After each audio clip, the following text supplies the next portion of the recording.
laawol kisal ko laawol peewal e ɓantal.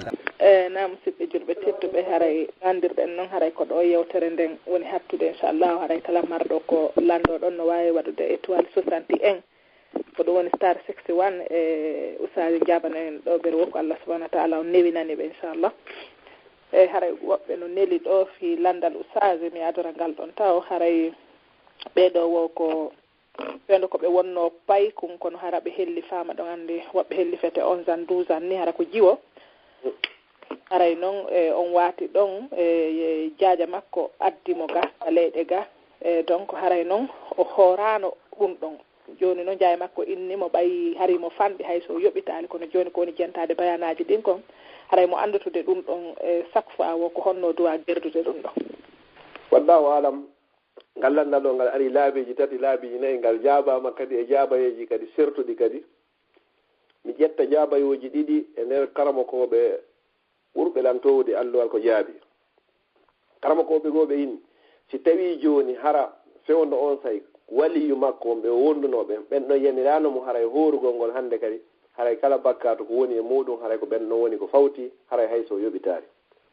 karamakoɓe go inni la si tawi on say hari o helli fama o andi kanko tigui o helli fanoma joni noon o janɗi haray ko ɓuuri e laɓede kon ko ɓuuri e moƴƴude kon haray ko yo yoɓitu o yoɓitira seeɗa seeɗa ha ñande o timmini ko ñawli ko foof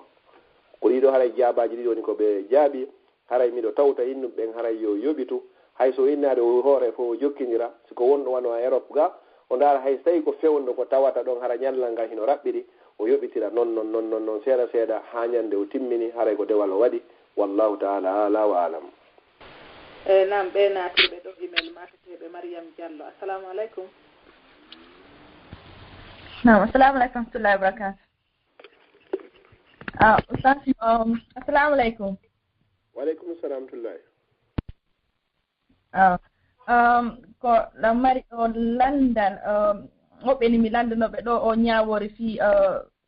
lunnagol alqur'ana woɓɓe go hara si ɓe jangi ɓe en fait hara ɓe lunnoto alqur'ana ko ɗon ñawori ɗum ɗon la ba'sa bihi illa ala e muɗum. Ok awa ko o haajuji ko waɗete gani wona o moftodiral musidɓe ɓen ni hara non worɓe rewɓe hara fottay toon joni noon si tawi noon an hara a falaka yawgol ko worɓe rewɓe fof ko fottata hara a wawi haray innugol moodi ma an a falaka yawgol ɗum ɗon hara a ɗoftaki yahugol toon hay si hara ko musidɓe ma ko no ɓaaray fof no ukkodiri an hara a yahaali ka haray ko hanama ko ɗoftagol moodi ma yaha haray ɗon hino ari piiji ɗiɗi ko addi kon taw wallahu alam haray jokkugol en nan ko hunde nde Allah subahanahu wa taala woni ko yamiri ɗoftagol moodibbo on kadi haray ɗum ko hunde farilla ko waɗɗinde e hoore sonnajo yo ɗofto moodi makko so tawi hara hina e hoore yeddugol Allah joni noon jillodiral ngal toon no ara jillodiralji façon ji boyi si tawi jillodirte worɓe e rewɓe miskiji waɗe ɗum fije ame ɗum haray sellanta jullo ka o tawi ɗum ɗon si tawi noon masalan joni hara salji goo hino ga worɓe ɓe wonireɗa sengo rewɓe wonireɗa sengo hara joni ɓe ɓeɗo wonireɗa ɓeɗo wonireɗa haray ɗum ɗon ella ala saabu ɓittugol ngol saabu ha jon haray ɗum ɗon wonti hino wawi yawde ɗiɗa ɓum ɗum onti kadi eto maximum possible hara kanko ngo jaɓari jillodiral ngal fi honno no woni nokkeli go ka yahete nga kay telen ka laamuji hara ko ɓe jillodire kono so tawi neɗɗo joni o wakkilike yo wawi wakkilade joni hara ɓuɓɓodirade gorko goɗɗo ko ɓuɓɓatima kono haray ko wontigi eto yewtira moɗibbo ngo famira alhaaliji goo si tawi jillodiral ngal ko harmi ala toon waɗa ala waɗede ko harmi haray wata o sala no moodi makko hawnaki no gasa hara moodi makko kañum kadi o yiyari ma o famari haray komi innata ko yo ndaari ettu hara jillodiral ngal ko harmi ala kay waɗede toon wona yima ama ma ɗum jogodira wallahu taala ala wa alam. Ok aw ɗum fof ala toon haray ko fottugol ni tum ɗum ɗon fof haray ala to yo moodi kono haray mi faminani haray yo Allah subahanahu wa taala waɗa on joddi aljanna assalamu aleykum warahmatullahi wabarakatuh. Waaleykum salam Ustaz Abdoullahi assalamu aleykum. Waaleykum salam wa rahmatullah. Ustaz Abdallah assalamu aleykum wa rahmatullahi wa barakatuh. Waaleykum salam wa rahmatullahi wa barakatuh Cheikh. Aywa alhamdulillah rabbil alamin wassalatu wassalamu ala rasulillahi wa ala alihi wa ashabihi wa man tabi'ahum bi ihsan ila yawmiddin wa sallama tasliman kaseeran ma ba'd.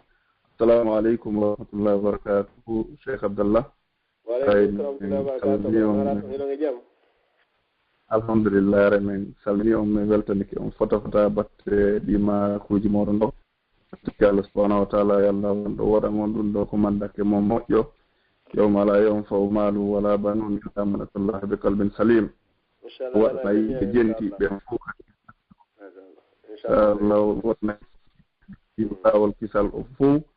e moƴƴere ko Allah waɗa yimɓe nanuɓe jaɗi hara waɗani ɓe yimɓe ɓe Allah yewti fi muɗum wa idha tutla alayhim ayatuna qala asatirul awwalin haray o weltanama fota fof no weltana haray ɗum to jama'am fof ɓeydugol gollitugol kona yewtere ko haray waɗade muhadaraji ɗi woña makko hara te woodi hettiɗen hara koyen waɗuɓe hara koyen wutu sowno kala hara si ñaami siiɓoto hara ko ɗum to watanaɗen adna meɗen e lahara meɗen gon salminama e o weltanama musidɓe julɓe hare ko weltanagol on tun ko musidɗo moɗon mo haɓɓinɗo mon fudduɗal lawol kisal duhiɓe e annitirte Abdoulaye Boury. Assalamu aleykum wa rahmatullahi wa barakatuh. Waleykum salam tullahi to ko haala mi weltanike onon kadi ko jokkuɗon kon ka lawol kisal ɗon inchallah fi on no duhiɓe e suɓe ɓen inchallah mi toriki Allah subhanahu wa ta'ala ko on ɗo sabbunɗo ko haɗum ɗo wuuri kon yo Allah hisingen adna ɗo hisno e laakara kadi waɗa kala yewta toon konngol kalima yewta toon ka mandakeji meɗen e fof meɗen moƴƴi yewmal qiyama wona saabu ko okkengal janna onon kadi wa jasakumullahu anna wa anil islam khayral jasa. Assalamu aleykum wa rahmatullah. Waleykum salam wa rahmatullah. Abdallah France onon kadi on jarama albarka moɗon boyi harayno Usa Abdallah makiri noon haray ko ɓeɗo woni ko kippani en duɗal worɓe ɓen lawol kisal fi du'iɓe hisuɓe ɓen haray ɓe wakkili to moƴƴa ko wona seeɗa haray yo Allah subhanahu wa ta'ala on yoɓɓe ko ɓuuri e moƴƴude e yoɓa en foppo meɗen ko ɓuuri e moƴƴude amina ya rabbi. Joni aɗa lan uditande hikkiɓe ɓen ɗo inchallah. Nam ɓeɓe numéro mum sakkitori ko 61 76. Assalamu aleykum. Wa aleykum salam. Assalamu aleykum ustade. Wa aleykum assalam tullahi wa barakatuh. On jarama e ɗon e jam? Alhamdulillah onon ton go juulama e jam. Eyi alhamdulillahi. Awa nam. Ara yafe ɗeɗam marɗon landal lande seeɗaje si tawi ara yimɓe ɓe nduuɗa aray ara nangal ko yowondiri koye korka kan wano neɗɗo hara o hooray kono o yeggitay o ñaama ko tuma o ñaami o gayni o andita noon himo huuri est ce que ɗon hara himo wawi continuegol suuma e makko on ka haray koyo ɗum hara wano gasa ko ɗum ani na e an ari kono ko nane mi woni komi landangal landa bimbi kan o hari mo hoori hande on tuma noon o yeggito yari ndiyam oɗo tuma ɓe himo heɓa hoori hay so tawi ko korka farilla o yeggiti o ñaami ma o yeggiti o yari si o anditi ka o anditi ɗo yeru ko woni ka hondukkon haray ko yo tuttu haray o continue yaari ñaamugol ngol o continue a korka kan haray ko Allah on woni ko ñamminimo ko Allah woni ko yarnimo bonnaari korka kan hay e hunde hay so tawi noon hara ko suumaye wallahu alam. awa on jarama albarka boy miɗo wawi lanitagol ɗiɗaɓa nam hara kadi ko yowondire korka kan si tawi on tigiri heɓini a ande ni kono hara on tigiri yiɗa sullagol kono sullike ɗon joni noon woni kono ha ñalorma ni a i artiri seeɗa ko ñaami kon kono koko ha ko looco ɓere ari joni no yiltoto kadi ko nder reedu ɗum ɗon kadi ala no wawi bonnugol suuma en kono hara fandude on tigiri nden on tigi faala ka yiltitagol kono hara yon tigi yeggitawa hara tuttugol ma ɗum ɗo hara hewtade ko nder hunduko tigi tigi howta ɗum hara ha ko fewndo ko daande nandasno faami komi faala landade kon ara wata tuttude na ara wawata tuttude i aron tigi wata tuttude ma on tigiri yeggita ni ko tuma noon feƴƴitoyi noon andita noon inna a ɗum ɗon nani joni hara si tawi hara ko tuure ni on tigi loƴƴiti ɗum ɗon haray honno si arti ha gayni haray bonay ko ɗum ɗon noon aran tigi ñalla mijjitagol ɗum ɗon si tawi hara suuma e mum on hara boni ɗum ɗon haray bonnaari korka kan hay e hunde ko so tawi goɗɗo o looƴitiki ɗum wanni kay waɗi yaha ara ɗum ɗon bonni korka kan amma noon si tawi noon turre nden iwi ka reedu directement yaltoyi directement hara waɗaari looƴitagol ɗon ha ɗum ɗon haray bonnata korka kan sifa ko explique ɗon ɗo kon ari ha ka dande o wata tuttude yidde tiga ton hay hunde ala e bonnude korka kan wallahu alam. awa on jarama albarka boy lammarno landal kono mi anda si yimɓe ɓen no ɗuuri joni miɗo yaafini yeeso joni mi lande to ngal ɗon sallah jaɓi sar fiction yimɓe ɓen no ka ligne buy on say tawi awana e lajjay on jarama albarka boy naam assalamu aleykum ustade. wa aleykum assalam tullahi wa barakatuh. no daray ko machallahu batte ma koye Allah waɗan on kam andakke mo moƴƴo ñande wawana hoore meɗen arsika en kadi gollitirgol ɗiɗo makuji haray no nani ni fota haray koko jama o hani kadi wattande ila mum on jarama fota yallahu on waɗu men nanoɓe gollitira ko ɓuuri moƴƴude kon amina en fo men halay komi faala landade kon ko sonnaɓe goo kadi landi men ɗo si tawi on tigi no andi ɓay noon tawi anda yo feƴƴi landal ngal ko yowodiri e fiwano fayɓe ɓen ka leyɗe ka wonɗen ga sino janngude hewtoyi ka université won nokkeli goo no woodi ko yoɓete ko satti kono haray laamu ngu no yoɓana ɓe wi'aɓe ɓe yoɓitoyay ko ɓurti haray si tawi ɗum ɗon kay kaka ribaɗa jeeya e si tawi haray ko honno solution woodiri wano ɗum ɗon tawa si tawina marɗo feere ko yoɓanatay koye jannga université o haray siɗon faamfimo ko honno so tawi haray kadi faaminaaki no mi landori noon sabu haray mi nela ko leydi on to wonno no min ko France mi woni kono landiɓe landal ngal ɓen ko Angleterre ɓe woni jadi joni so tawi hewti on di hewti ka université no faala janngude joni hara ko université yeɗɗuɗo joni noon hara o mara ko yoɓa laamu ngun noon ñawlamo o so gayni janngude noon o yoɓitoya kono o faway kadi ko faydi wakko ɓe yoɓi kon ɓe fawyemo yeru fayda yeru ko yoɓi kon kanko neɗɗo jannguɗon nde o fuɗɗi gollude wo o yoɓitoyeɓe kono haray no fota ko ɓe ñawlimo kon e ko ɓeyditoyta kon fuu par exemple siko 5000 ɓe jonnimo o ɓeydoye kadi 5000 wona 10 000 haray exemple quoi joni landal ngal mi landal ngal si tawi sengo goo ardi toon haray no yaadoy koye riba ko joni noon ko daarugol hannde kadi ko hoore honno woni ko ɓe ñawltamo o anndi ɓay ɓe jogaaki garanti wondema o heɓoye golle ka joni ko kamɓe woni ko jonnoytamo golle ɗe yo gollu o yoɓita ɓe ko yoɓitoyta ɓe ɗon kadi ko mbuuɗi ɗin o yoɓitoyta ɓe ka ko yeru ko yo golloy ɓe ronka mo yoɓugol woni haray miɗo yiɗi joni yon nodditoyo joni ɓeyde ñaññude landal ngal moƴƴa yonno haray buyno onno wuuri e hoore maggal awa gasi inchallahu mi ɓeyday ɓe landi saade no ko honno e mum wonire sabu haray min ɗo fayde mi annda ɓay ko koye to soko mi jogii mi neɓaali wano France ɗo kadi mi annda si ɓe waɗa ɗum joni mi landitoto ɓe moƴƴa inchallahu mi noddoyay on inchallahu ma ɗum hara joni hi noddolan joni inchallahu ɓurete yaɓɓinde ngal moƴƴa inchallahu jarama yo Allah ɗo joddi aljanna assalamu aleykum hajji o jarama noon kadi albarka ok waleykum salam wa rahmatullah wa barakatuh jo lawditande hikkiɓen ɗon inchallah ɓe numéro mum sakkitori ko 5527 assalamu aleykum waaleykum salam wa rahmatullah wa barakatuh assalamu aleykum ustaz waaleykum salam wa rahmatullahi wa barakatuh nala toon ami alhamdulillah haray on jaram batte yewtere nden albarka aga weltama inchallah haray mi landalal ngal ko yowndiri ko yaskarji wattiri bimbi kikiɗe ɓaawo subaka on e ɓaawo alansara on joni noon wona o duwaɗo ko mariga nokkergo laabi sappo mariga nokkergo laabi temedere o la ilaha illallah wahdahu la sharika lahu lahul mulku wa lahul hamdu wa huwa ala kulli shay'in qadir mariga difa mariga sanfa joni noon komi faala ko anndude so tawi woni bimbi ni waɗamo laabi temedere kikiɗe waɗoyamo laabi sappo ka ko beetum waɗa sappo lanna waɗa temedere on kadi o ɓuuri e moƴƴude ko yonti waɗu fuu bimbi o kikiɗe o maɗum wonde ko ɓe waɗani sappo on kadi ko tawini wonande neɗɗo amuɗo on yii e nokkeli goo hara ɓe waɗi ko nde wotere pette wonande neɗɗo amuɗo so tawi hara mo ami ha nde wotere ma ɗum laabi sappo naɗo yo waɗi mo laabi temedere ɗiɗa ɓum ɗum kadi nokkeli goo so waɗi sappo on ene woodi baraji ɗi heɓoton so waɗoyi temedere kadi hara ne woodi moƴƴere kadi ko heɓoton e muɗum joni hara newade waɗe go'o waɗemo sappo waɗemo temedere waɗomo ɓaawo subaka on waɗoyomo kadi ɓaawo alansara o joni noon wona ko ɓen noon son tigi waɗi bimbi kikiɗe hara mo waywa so tawi ko rinɗinɗo dande joni noon so tawi on tigi waɗi bimbi sappo waɗi kikiɗe temedere haray ɗum ɗon foti ka haray ɗon ko ñande on tigi timmini temedere on bimbi temedere on kikiɗe o ɗum ɗon woniri noon la o andi ko wattiri bimbi waɗe kikiɗe so waɗi ko bimbi kon hara on heeɓi moƴƴere ko landa ɗon kon so waɗoyi kadi kikiɗe hara on heeɓi kadi moƴƴere ko landa ɗon kon so waɗi bimbi on waɗo yaari kikiɗe hara on heeɓi ko bimbi kon hara ko kikiɗe kon woni o heɓaali ɗum ɗo noon haray ko bakkatu ka haray on tigi mara bakkatu mum ko haray on tigi mara barka to hay hunde haray ko moƴƴere woni ko on tigi perdi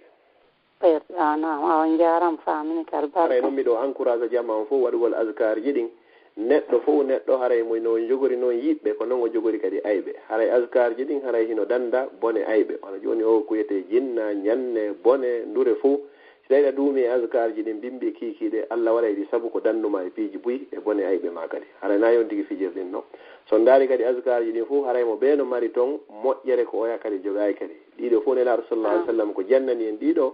ko sa inni a yahata ndaaro a lotota ko nasi a watta bakawol a watta piɓol haray ko ɓe ƴetta piiji ɗi nelaaɗo sallallahu alih w sallam waɗno ɗin kamɓe e sahabaɓe ke ɓeygureji maɓɓe ɗin an kadi gollitira ɗin noon haran ko dagi ko onani ke albarka on jaram walla ko baraji amin inchallah assalamu aleykum aleykum salam nam haray mi uditani hikkiɓe ɓen ɗon e maketeɓe Mariam assalamu aleykum Mariam aleykum wa aleykum salam rahmatullahi wa barakatuh nala ton laawol kisal ko laawol peewal e ɓantal assalamu aleykum ustade wa aleykum salam wa rahmatullahi wa barakatuh nam nala ton alhamdulillah yettaguɗo ok min kala marɗo landal nam min ko ɗe naafiloje wattede ɗen e naafiloje ko ɓenta kon darɗe 12 ñallanga ila bimbi on haaki ide ko ɗen noon mi faala andude konno honno aray ɗen darɗe ɗon neɗɗo sallam no maaki wo kala juulanɗo Allah darɗe 12 e nder ñallal ngal o Allah mahano e mo suuduko aljanna ɗen darɗe 12 ko darɗe 2 ado on juulde subaka darɗe 2 ado on juulude fana darɗe 2 son salmini fana woni 6 darɗe 2 si on salminoyi futuro woni 7 darɗe 2 ado on juulude geeƴe woni 10 e darɗe 2 son salmini geeƴe woni 12 ko ɗeɗo honno mina na langenti fuɗi to ko alansara min naali ɗon alansara ala to ok awa ko darɗe 2 ado subaka darɗe 2 ado fana darɗe 2 ɓaawo fana darɗe 2 ɓaawo futuro son salmini futuro on e darɗe 2 ado geeƴe e darɗe 2 ɓaawo geeƴe woni 12 ka alansara nelaaɗo sallallahu alaihi wasallam no yewtiti alansara on feere ɓe maaki on ɗum rahimallahu imra'an salla arba'an qabla al asri woyo Allah yurme neɗɗo kala naafuɗo darɗe 4 ko adi o juulude alansara aray alansara on koye waɗu darɗe 4 ɗen ɗon yowondira hay e hunde e ɗeto 12 o ɓe toriki Allah yo Allah o yurme kala on neɗɗo naafuɗo darɗe 4 ko adi o juulugol alansara amin en jarama yo Allah yoɓ jurde aljan amin albaka yo Allah newnan e wawende julde amin ya rabbi assalamu aleykum wa aleykum salam jonnan uditande hikkiɓen ɗon ɓe natirɓe email ɗo maketeɓe Kadisa assalamu aleykum wa aleykum salam wa rahmatullahi hajjena ala toon assalamu aleykum ustad wa aleykum salam wa rahmatullahi wa barakatuh yaafe oti anno manno ɗo landal gotal kono woɓɓe landike ɗo joni komi humpano kadi yaafe minaɓa kone ɗe juuta haray kaka oɗi yaskarji watteɗi bimbi e kikiɗe est ce que hara aɗa o tigi wadde ɗino ha o waɗay taw amin wona kono o tigi moccitorto no jangga ɓul walla falaɓi naasi yayata kursiyon si o waɗa askarji ɗin ka ay mo wawi janngude tun askarji ɗin hara o waɗali ɗum ɗa ko ɓuri e moƴƴude ko yonti waɗu ɗum ɗa ha gayne waɗa noon askarji ɗin fuɗɗora qur'ana o sakkitora du'awuji ɗin ok o yaafe min aɓa ɗo landal wala ka defte hisnil muslim goo ko ɓe fuɗɗori joni ko ayatal kursi on e qul huwallahu qul a'udhu birabbil falaq qul a'udhu birabbin nas goɗɗe goo noon haray ko ɗe woni ko ɓe sakkitoroy woɓɓe goo kay ko waɗata ɗin noon e defte goon ton ko si on tigi salmini subaka on waɗa ɗin noon ha gayna si fuɗɗo noon ɗi askarji ɗa joni noon on wano muccitagol ka ulu walla o fala ɗi naasi ɗon o tigi no wawi janngude ka be mum tati ka be tati on waɗa ayata kursi on laawol moccitonde wotere ka janngande wotere kala ko yo tigi moccito ko yon janngol walla on janngol awdu rabbi falak janngol awdu rabbi nasi wutton haa gay noon fitton bandu no fof gerdo noon laabi tati woɓɓe no wiiri noon woɓɓe no inni ka ɓe ko yon janngu laabeji ɗin tati noon haa gay noon wutton fittonde wootere. Ok, donc ɗiɗi ɗi noon hino sella. Woɓɓe ko ɗa yaari woɓɓe ko ɗa yaari kono noon haray no ɓuri e laɓede waɗo ngulhu walla qul a'udhu birabbil falaq qul a'udhu birabbin nas wutton fitton bandu ɗum fuɗɗito ɗon kadi. Ok. Min noon wona ustaji wano ɗi sunnaji ko hoorete si tawi woni ara o tigi inne joni no mari anni e hoorugol janngo kono o heɓa nganto ko tawata o wawoyta hoorude est ce que hara o heɓoye moƴƴere ko woni e muɗum ko haysi o hoorali kono fi kala mi marno anni e muɗum. Haray o heɓay moƴƴere nden haray ko hikki ɗon kadi masalan joni goɗɗo sonnaji imo wondi anni e hoore janngo ɓay janngo ko sappo jombente ɗo weetugol noon hara o fuɗɗike ellaji makko ɗin hannde kadi oɗo so tawi o laaɓoye joni aɗo lewru num mayde haray o yoɓito ñallal ngal o fiɓa on anni e ɗon hannde kadi o hoora gal haray lewru num fof hindu hoore hoorugol ndu baraji no woodi e muɗum moƴƴa ma ɗum kadi hay so tawi o hooroyaari ngal few hannde kadi sabu anni e makko on Allah on okkaymo baraji ɗi. Ok, ko ɗum tigi wonno landal ngal o jarama albarka. Ustasi on jarama. Jaram nala toon. Jantum acci hakke meɗen mari ɗo landal ngel min faala landade. Haray on yafoto haray ko min faalano famude fi mum ko si goɗɗo no jentade Qur'ana si hawri no newnanaka o jokkita hara ko o sowndi ko honɗum woni ñawori ɗum ɗon si on tigon jokkiti. Ino moƴƴi ko ɗon Qur'ana hunjorte kan no moƴƴi ha so tawi heɗade Qur'an ni joni jokkitamo si tawi kadi hara ko a hunjinoɗo a darta e ɗi woni yaadonno donc a wawa ande sa hunjike e sa hunjake no moƴƴi moƴƴano. awa jarama albarka Allah windu baraji. Amin amin inchallah. Naam assalamu aleykum ɓeɓe numéro mum sakkitori ko 3292 assalamu aleykum. Waleykum salam on jarama de. Nala toon usaji no jenti on ɗo. Ok ala noon ɗum mi faala landogol fiiɗi askar ji ko on toon tigi heɓata ɗum hara koko timmi kongo complet. Askar ji ɗin fi heɓugol ɗi kadi timmi ko deftere no wiye Hisnul Muslim. Ok. On heɓay ɗon ɓeynande ko français la citadelle des musulmans. ɗon noon gon noon tigi sendindirta ɗon gara ɓe windi ɗum on. Ara ɓe windi waɗi dow ɓeyni azkaru sabahi wal masa azkar ji wateɗi bimbi ɗin e kiiki hara ɓayi titiroi buyin ton son heeɓi nden deftere ɗon duwawuji buyi ko nanɗon no karama koɓɓe no yewta ɗo on heɓayne nder deftere ɗon. Ok awa on jarama ɓe. Ɗo woni kadi deftere wotere wiyetede kitabul azkar lil imamu nawawi nden noon ko fi du'awuji tun woni toon kono ko ndende mi inni on ɗo joni ko nde ɗo ɓuuri yuɓɓodirde hara no organise moƴƴa moƴƴa hara waɗi titre ji ɗin ko jannguɗa ɓe anda ɗum ɗo ko fi ɗum ɗo watte ɗum ɗo ko fi ɗum ɗo watte. Awa on jarama goña hakku baraji. Assalamu aleykum. Amina. So tawi aɗa ɗon faala kadi nden ɗon deftere Hisnul Muslim haray min ɗon yeeya ɗe min ɗon wawi commandade min waway on naɓande e puis nde fuɗɗitede kadi e tenen arowo ɗo ka lawol kisal fi sonnaɓe hisbe inchallah haray ɓe fuɗɗitede inchallah haray kala faalaɗo deftere haray Angleterre ga aɗa min mari bibliothèque molanaɗo e Birmingham ɗo haray ɓe wawi min windande addande min ɗuma min ɗaɓɓanayɓe defte ɗen haray min yeeyayde so min soodi min faway seeɗa min yeyta e fii ko min ɓeyditaka e projet ji amen ɗin inchallah. Haray ɗum ɗon koko traduisa ɗum anglais ka français ara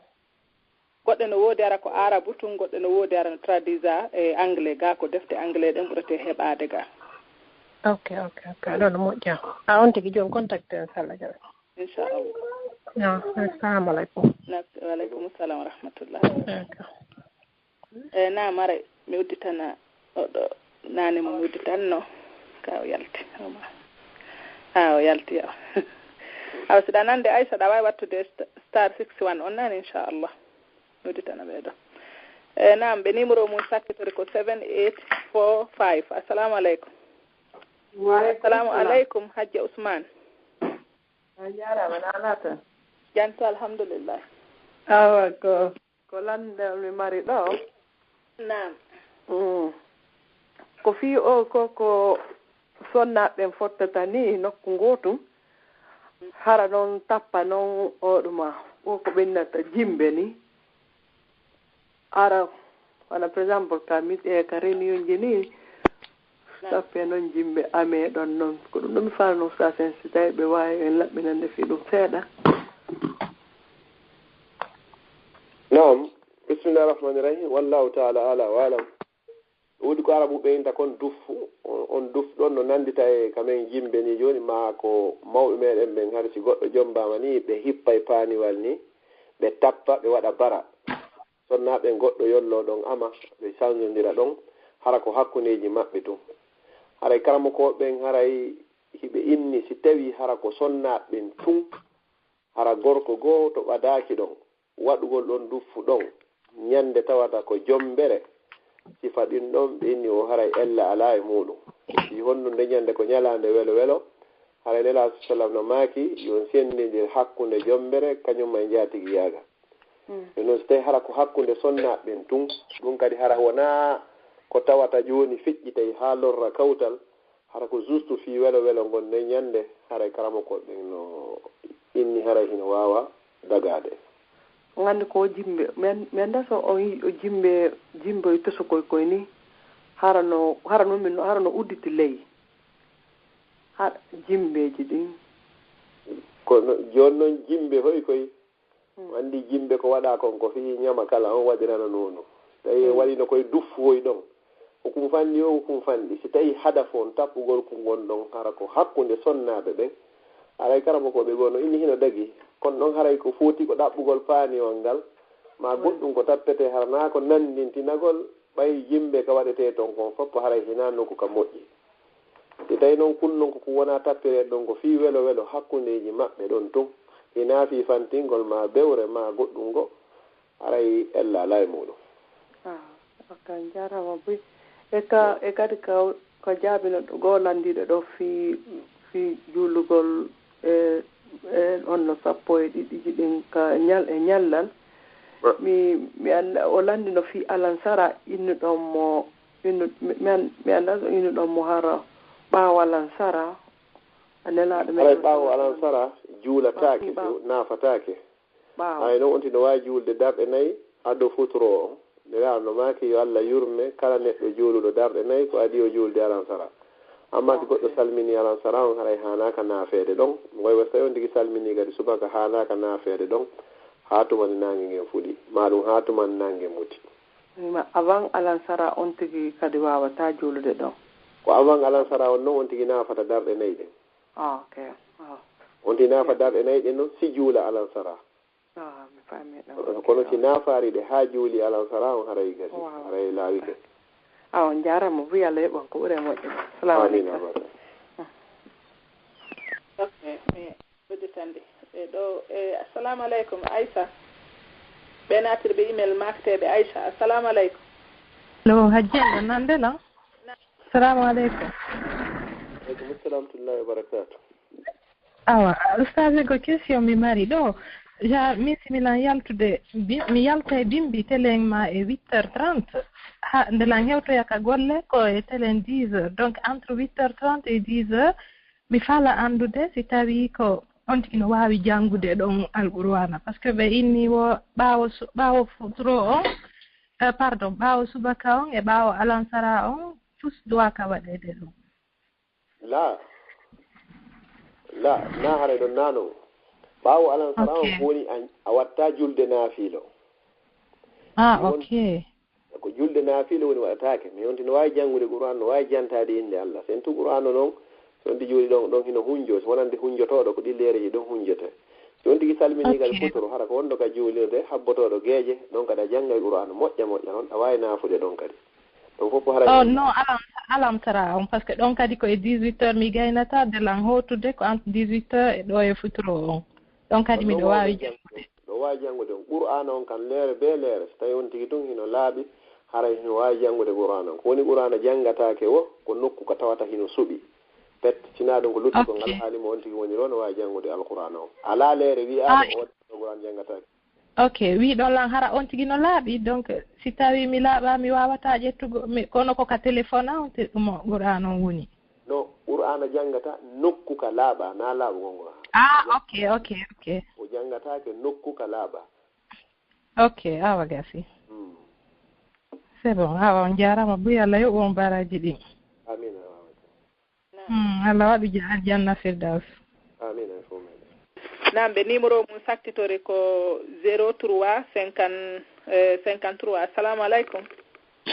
Wa alaikum salam wa rahmatullahi. Na lato. Janta alhamdulillah. Faale ne jenti yonno. Assalamu alaikum ustaz.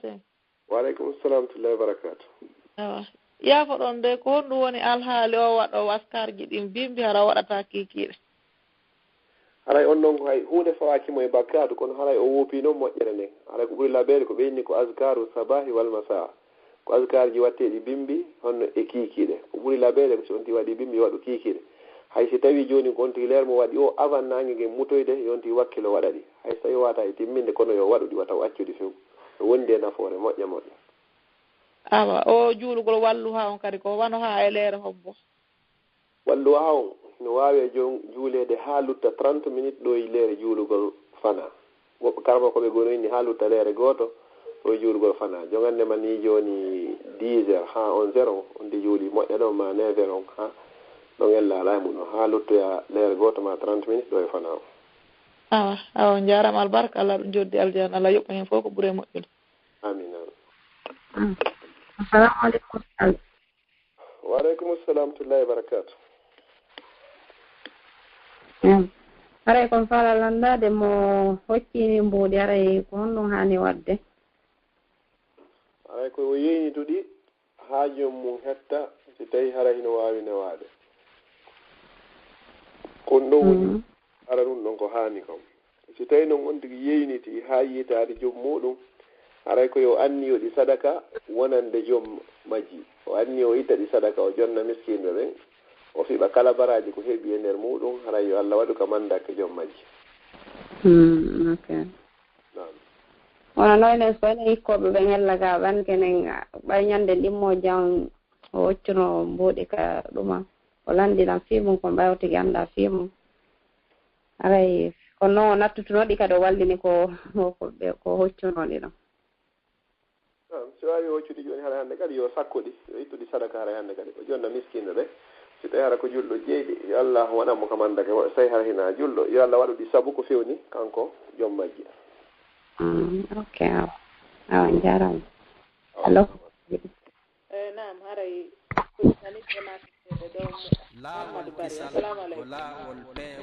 waaleykum salam assalamu aleykum ustad waaleykum assalam tullahi wa barakatu ok min landalangal ko yowiti kon e yaade balɗe wono janngoni fi affaire ko wona waɗede kon kam men ɓenna ko julde soroyamba haray ko noon ñaawore waɗoygol soroyamba on yahoɓe bimbi ɗuma julde wono siraɓe ni ɓenna ɓe hiwroyade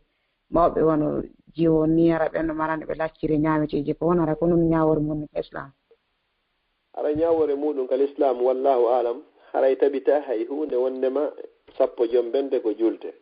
haray enen julɓe ɓen ko marɗen julɗe enen julɓe ɓen ko marɗen juldeje ko juldeje ɗiɗi ko julde donkin e julde suumaye haray si wattoto ɗon iidiji men nen haray ko juma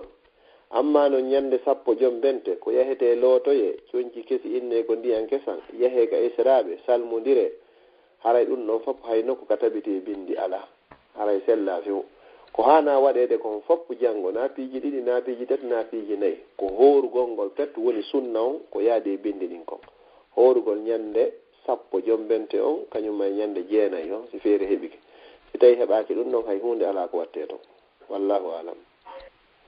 mi lanto ɗon haɗa jonno wonɓe wadde ɓenno woɓɓe no wadde hara no andi moƴƴa woɓɓe no wadde hara no andi hara woɓɓe anda honno moƴƴa hara ɓe wadde kono hata sa wonne ɓe kadata hakkille maɓɓe ɗen jaɓali jaɓugol ɗum ɗon haray ko noon ñawore ɓen ɗon kadi ñawore ɗon haray enen ko waɗɗi en haray ko yettingol yewta jama on fino ɓe famira haray ko Allah inni wa ma ala rasul illa al bala fo wakinoɗa ɗon sina yettingol ha ɓangina ɓe inni kadi wo kala e moɗo yuuɗo hunde añinine nen ko yo ittir juuɗe ɗen so wata ittirde juuɗe ɗen ko yo ittir ɗengal ngal ko ɗum woni waajagol ngol si tawi ɗiɗo fof o wata ittirde ɗiɗo haray ko yo añuka ɓernde makko haray ko ɗum ɗon hanani mo waɗugol har soroɗen Allah kamɓe kadi yo Allah o famin ɓe itta ɓe on ella ɗon amin jarama Allah ko baraje amin amin salamu aleykum sadi Waleykum salam tullahi wa barakatuh. On jarama Allah yewtorde joddi aljanna men nana yo Allah be nani jami albarka. Amin ya Allah nafire fo mede. Ala mi ko landal gotal ko mari ko mi landato don hara ko yowite fi affaire o fi jettugo cionci dina kan. Naam. Aray awonde honno modi baba on hara dum non kanko fewtama moƴƴi an non hara bernde ma no mum ha feƴƴiti. Yon non kanko hakkille makko den fewta e mum fayda. Hara say be ngeen mi diro no e nder mum.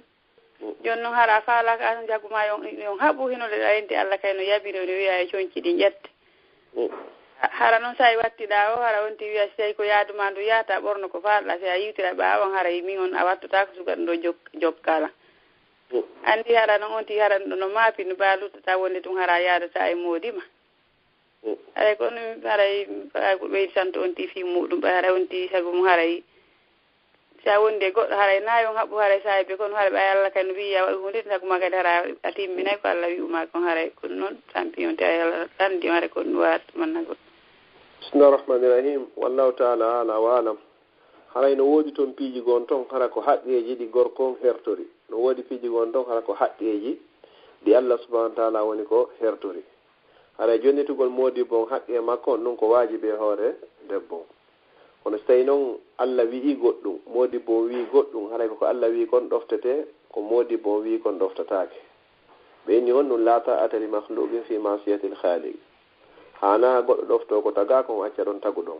ƴettugol coñci l'islam ɗin bumayɗi ɓandu sodnoaji on fof hara wona faaɗuɗi hara wona ɗewluɗi na wondude e cuɗari na gorko on woni ko inni yo ɗum waɗe ko Allah inni ɗum yo waɗe taguɗo gorko on tagi sonnajo yamiri ɗum ɗon hande kadi haray ko moƴƴani sonnajo on ɗon ko yo waɗu ko Allah wi'imo kon hay si tawi noon hari modi bon haray o seytine sittane modi bon seytinani on tigi on bange ɗon e dinde Allah seytinanimo ko wajibi e sonnajo yo bungu ɓandu makko ɗum ono si taara gorko si ɗawi manigi ma waɗonna sa yiɗa jooɗiɗo ala wadde ko ɓayi honno ɗa ƴettiɗo liñje ko ɓayɗa heɓude ko fawtoma ma ko nanna a ƴettatan ɗum ɗo wattuɗa joni noon hara on tin hara ko kanko fen ɗon rondima ala feere en situation hay fus haray ko non maafi noon ti no ɗon ko très simple no bandirawo haray joni fewndo gorko on ƴettu eyno ɓe landinomo so tawi o hunnana e dépense ñammingol e holtingol e honnugol e mbaldi ko ɗi ɓe landoto on ndi so hejamoy kon fewndo jombatamo kadi o adda kadi o jombirano mo wondema fiyo goɗɗo fawtanomo ko innuno kanko o fawtoto so arno ka leyɗe ga o tawi ala joni wallitotoɓe haray hande kadi ko kanko woni ko yahayno golla ko gorko on hani yewgol maccindino yo ha hande kadi sonnajo wona ka suudu sonnajo on tigi tigi on tan ko ɓiɓɓe haray ko jonnatama ɗon kon fof ko wajibi hoore makko yo jonne en tant que ko a ɓeygu makko hiɗa jiidini hiɗa jiidani waɗa dankaɗe ɓiɓɓe ɓe na ɗum déjà hana taw ka kanko yaha ka debbo yaha kurkoyo toon taw itta coñci muɗum ton haray han na gorko ko angal famugol dina kam woni wadde ɗum ɗon ma saabu ɓittareji goohino ton sina ɗum ko hani ko Allah inni wa qarna fi buyutikunna haray sonnaɓe yiɓe woni ka cuuɗi ko ɗum ɗo woni ko dina kam woni ko landi si iwama e ɗum ɗon noon haray ko sabu alhaaliji gon ɗon mara ko bindi woni ko lunda kono noon konko wolata ɗon konko wol ɗon o anda ko woli kon hanano elaɗo sallallah alih w sallam waki neɗɗo fof neɗɗo himo arsike makko hino yeññire hino waɗire e barki saabu ko woni fawtade ɓeygure makko nde simo andu noon ɗum o woltano ɗin konngoli ɗon kono ko kanko woni ko waɗɗi fi o wowli ɗum ɗon kadi ɗum holla wondema ya ittu coñci ma ɗin ɗi Allah inni ya waɗude ko wawanma ko fodde hiɗa wuuri hiɗa selli sa nawni joni ma laadige fure joni hunde o wawanama ko wawi ko ƴettugol ma hande ka ya surroya luttida toon hombo an e Allah subhanahu wa ta'ala joni noon si tawi ko Allah wiwno ya waɗu a waɗari modi ma wi ya waɗu goɗɗum waɗɗa ɗum noon hande a seedi on noon a tawoyi Allah subhanahu wa ta'ala modi ma hay hunde wawanama yeeso Allah subhanahu wa ta'ala a joni dinani joni on jarama albarka Allah yo toriki Allah yalla sanju ɓernde makko nden yiɗinamo dina l'islam kan o tabita e hoore coñci maɗi amin amin eyi ko wajantoɗoɓe ko worɓe salotoɓe tun haray joni fay worɓe ɗuuɗi salotoɓe fi affaire coñci dina kan ni sabu waji ke worɓe salotoɓe fof e rewɓe salotoɓe jedde ɓe kadi fof maɓɓe yo Allah fewni ɓe fof maɓɓe amin amin assalamu aleykum aleykum assalam tullah naam ɓe numéro mum sakkitore ko 5527 assalamu aleykum waleykum salam wa rahmatullah wa barakatuh nde haafini ko min ardi ɗo assalamu aleykum stage waleykum salam tullah haren fallanditade ko julde sappo e ɗiɗi naafilaje ɗen joni noon ɓahari men komi andi ko nayi juuleteeɗe ɗen ɓaa ado fana on e ɗiɗi juulteeɗe ɗen ɓaawa fana on jooni noon ɗum ɗon kadi mo waɗini noon haya ko ɗiɗi ado subaka on nayi ado fana on ɗiɗi ado ɓaawo fana on waɗa noon ɗiɗi ɓaawo futuro on ɗiɗi ɓaawo geeƴe on ɗum ɗon kadi harayna harayno moƴƴi ko laawol ɗiɗaɓol ngol noon ok ɓa hari mi faam hari mi anndaari fi ado geeƴe on ɗiɗi on hari min ko nayi on tun ado fana on ma ɗiɗi ado fana on ɓaaɓe ni goɗɗo no waawi ɗa waawi wadde sappo ɗa waawi wadde sappo e ɗiɗi ko sappo e ɗiɗi woɓɓe no waɗa nayi ado fana on ɗiɗi ɓaawo fana on ɗon woni jeego tawti ɗiɗi ado subaka on woni jeetati ɓe waɗoya ɗiɗi ɓaawo futuro woni sappo ɓe waɗoya ɗiɗi ɓaawo geeƴe ɗon haray woni sappo e ɗiɗi ko sappo e ɗiɗi min hari ko ngol laawol ɗon mi anndi kono ɓa hari min ani ɗon maaka ɗo hari ko ɗiɗi ɓaawo fana ɗiɗi ɓaawo ado fana hari ko ɗum ɗon noon mi faltaaki moƴƴi ingol selli few ɗon waɗugol nayi ado fana on hino moƴƴi no selli ok awa ko ɗum ɗon noon jarama albarka barka moɗo inchallah assalamu aleykum joni aray ko addi ko mi weltaniki Allah subahana taala toon ɗo e nde ñalande ɗo kadi toriki Allah subahana taala ko yewta ɗo kon fof yo Allah waɗu hara ko sabu makko woni ko yewtira ko jaaba kon fopp kadi hara en toriki Allah yo Allah taw hara ko ɗum ɗo woni ko Allah on yiɗi yarli kala kadi landal ngal dartoyɗen mbawa e jaabaɗo ɗo tawɗen ellano e muɗum inchallah e yiltoto e maggal innen ko faljere woni ko waɗi kala yuɗo ɗon kadi faljere haray en tori haray kadi yo faljite haray inchallah e fof koye wonɓe janngude woni tun haray koye yiɗuɓe janngoɓen e jannguɓe ɓen mi toriki Allah subahana taala wonɓe saabu ha ɗum ɗo laatiɓe yo Allah windanɓe baraji yo Allah wurnu laawol kisal hisina kadi kala wonɓe wallitade e muɗum waɗa mo inchallahu saabu ko okki en e fof meɗen aljanna haray ko musidɗo moɗon assalamu aleykum wa rahmatullahi wa barakatuh nama sali waleykum salam wa rahmatullahi wa barakatuh moƴo aray on weltanama on du'anama Allah ara Allah weltanike on ɗo menen min weltanade on yo Allah waɗan on joddi aljanna onon kadi hara min salmini ɓengol mon ɗon foppu maɓɓe toon hara ya subahana taala okku en walugol e jaam la barakatuhu musidɓe julɓe tedduɓe e haray no andirɗen noon hande kadi ko ɗo haray bayana woni ko woni hattude inchallah haray on fopp moɗon on du'anama on weltanama en torike subhanahu wa taala on yo Allah weltanen en fopp meɗen hawtodira en fopp ka jannatul firdawsil a'la haray min weltanike goto be e ko hikkuri e famille ji mun ɗin haray min tori on kadi visitoygol min ka YouTube inchallahu ka YouTube laawol kisal e ka Facebook kadi haray kala bayanaji wonaɗi waɗede ɗoɗe haray kanji kadi ɗi naɓete ka YouTube ton e bayanaji goo kadi taweɗi ɗi jentaka ɗo kadi e darsuji goo kadi hara hino ton inchallah e kala faalaɓe kadi tawtude ka sonna isuɓe laawol kisal haray ɓe wawi men contactude kadi inchallah kala kadi du'iɓe faalaɓe tawtude ka laawol kisal fi du'iɓe hisuɓe haray ɓen ɗon kadi hino wawi men contactude inchallahu e numéro 0044 79 83 28 16 haray ko ɗum waɗi 0044 79 83 28 1716 inchallah haray kala faalaɗo e tawtude men haray ɗo men jentiti on bismillah weltanama on du'anama fota haray yo Allah subahana wa taala jaɓan en ndewe men ɗen fof jaɓana en korka kan kadi newnana en kadi ko heddi ko inchallah yafana en bakkatuji ɗin ɗi kaddi fof haray on weltanama fota kona seeɗa haray en yontere hande kadi si joyi yontere hande jaaɓi haray mi assalamu aleykum wa rahmatullahi wa barakatuh Allah ko en walugol e jaam laawol kisal ko laawol peewal e ɓantal